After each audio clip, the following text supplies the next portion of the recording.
Okay, welcome to another episode. It's been a very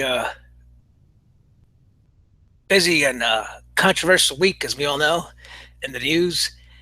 I want to thank all the viewers for watching my channel and subscribing. Thank you very much. So last night was a very busy night, Sunday night. We had the presidential debate, which is going to be probably one of the highest viewed events in television history. And then WWE held their pay-per-view, No Mercy, on their network. It was a okay pay per view in my opinion, but the big story out of the pay per view came in the beginning when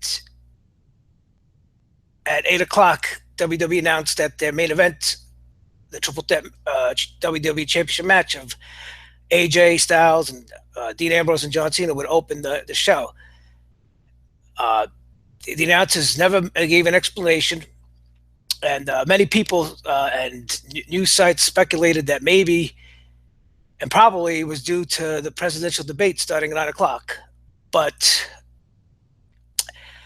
I'm going to have to say probably no. I mean, and think about it. Why why would the WWE care about the presidential debate? I mean, even if they are afraid that at 9 o'clock in the second hour people would stop watching, it doesn't really matter. I mean, first of all, for the people in the audience, they paid their tickets already. They're not going to leave. Or even if they start watching the debate on their phones or devices, they had WWE has their money already. And the same thing for the people at home. This wasn't on TV. This was on the WWE network. They have your money already. You paid your $10 for that month. I don't care whether you watch it live or on the replay. What difference does it make? So I don't really think that debate had anything to do with it. And what's this theme now? All of a sudden, the WWE cares about everything else that's going on. This never happened back in the day. All of a sudden now, every Monday on Raw, oh, the Olympics are on, the playoffs are on, the basketball playoffs are on, the football game is on. So all this tells me that everybody, the WWE is acknowledging that everybody's watching everything except for their products. Is that what it is? Oh my God, I believe it. But no, I don't really think that they switched the order of the main event to open the show at No Mercy because of the debate. It probably had to do with a different reason, probably something we don't know about, or the fans not know about. I mean, if you heard CM Punk's shoot interview from a while back, he said he had to go to a wedding, so they switched the main event to open the show so he could leave early and catch a flight. Now I don't know, did John Cena have to catch an early flight since it's been reported that he's leaving to go film a project? I don't know. Uh, did something come up that the WWE hasn't told the fans? We don't know. Uh, or logically, it could be that they thought the entire card was very weak, and they were afraid that the fans were going to become restless in the arena and crap on the show until the main event came on, and then maybe nobody would have cared about the main event. I'm just thinking logically here, because I mean, last night's pay per view was not all that outside of the main event and maybe the Miz and Ziggler. Like I've been saying, these pay per views, or you can't even call them pay per views anymore, specials, network specials, they're just uh, heightened the episodes of SmackDown and Raw, depending on whatever exclusive brand is presenting the special. It's Last night was a SmackDown episode with no commercials, and there was the matches were given importance and time and space to work in. And then another thing I want to address: the main event match, which featured AJ, Cena, and Ambrose. very good match, exciting. AJ Styles, again, what can we say about him? He's this guy. He's it, and he's doing this at age 38, 39, past his physical prime. Springboard, 450 splashes off the top rope, a double DDT, a neck breaker. I mean, come on. And Cena pulled off a couple of okay moves last night. His sunset flip, which he underhooks and pins his opponent. He does that crisp. I'll give him that.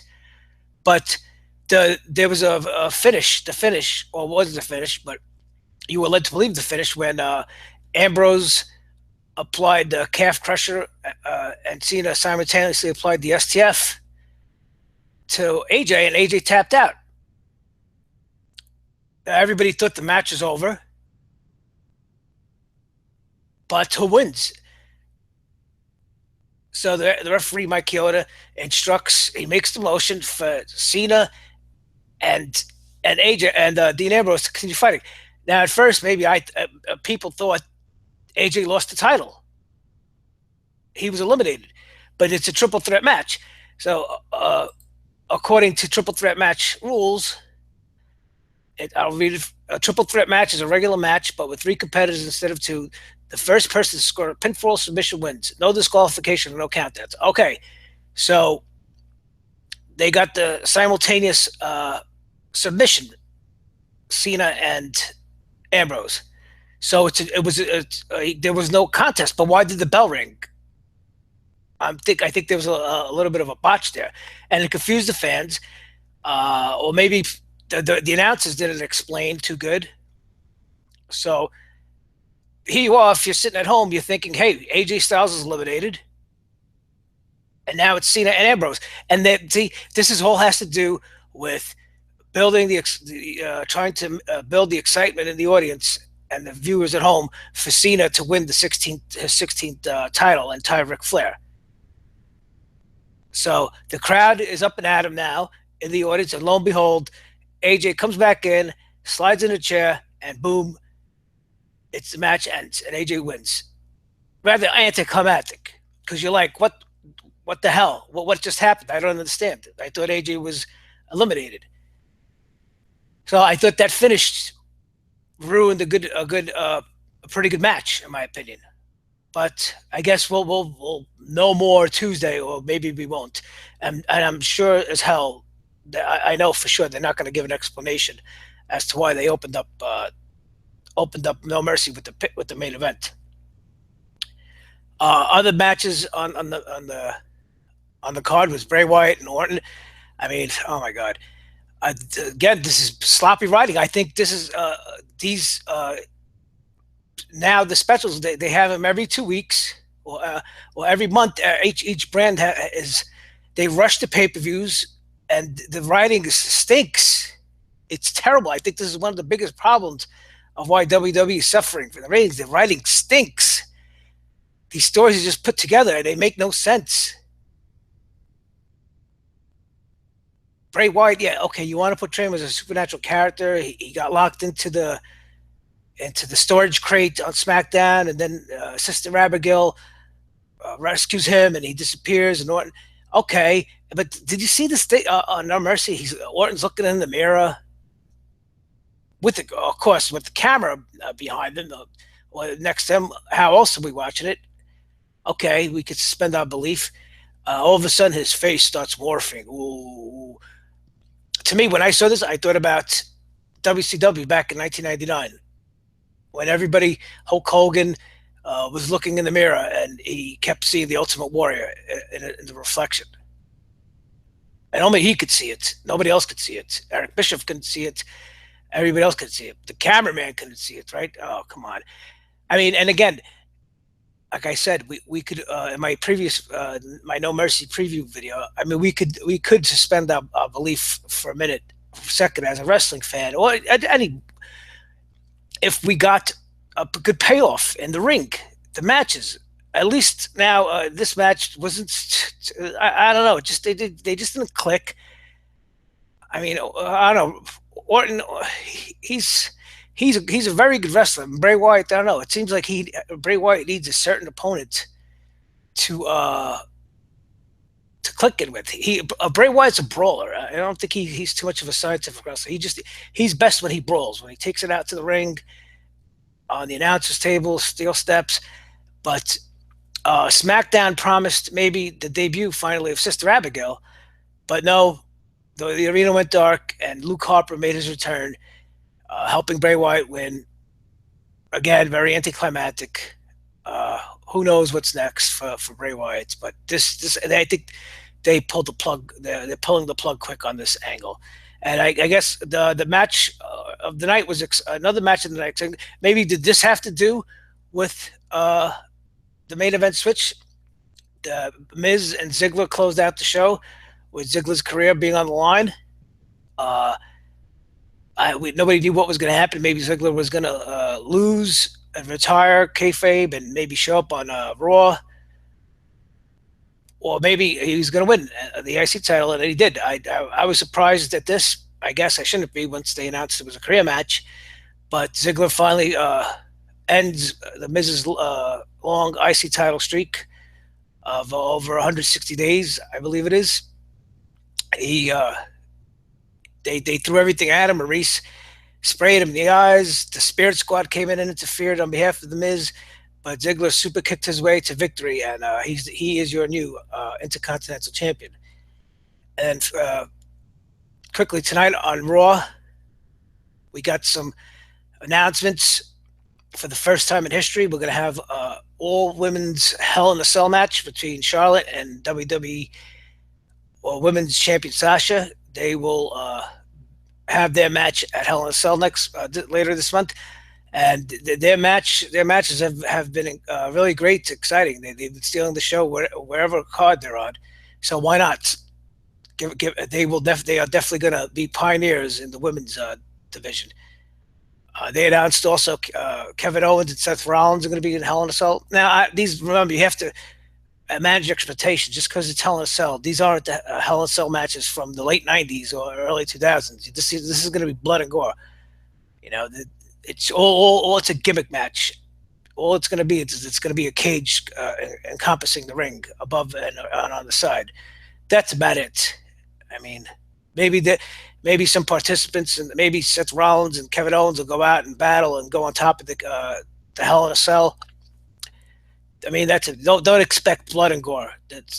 Those days are gone. And then the big news of the night: Paul Heyman, during his promo, issued a challenge on the part of his client Brock Lesnar to Goldberg. The crowd went nuts. They were chanting, and Goldberg did tweet that he is in fact going to respond to the challenge next week on Raw. Does this mean that Goldberg has signed a contract to compete in WWE? I don't know. I mean, if you heard Heyman, he said maybe if for one more night, if only for one more night, we could see another spear, another jackhammer. To tell you the truth, I really think this coincides with the release of WWE 2K17, the video game, in which Goldberg is a character in the game. I think if you pre-order, you could play as Goldberg. So I think this has to do more with promoting the video game than Goldberg competing.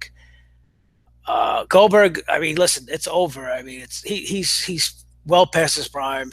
I believe he's in his 50s now. He's in his early 50s.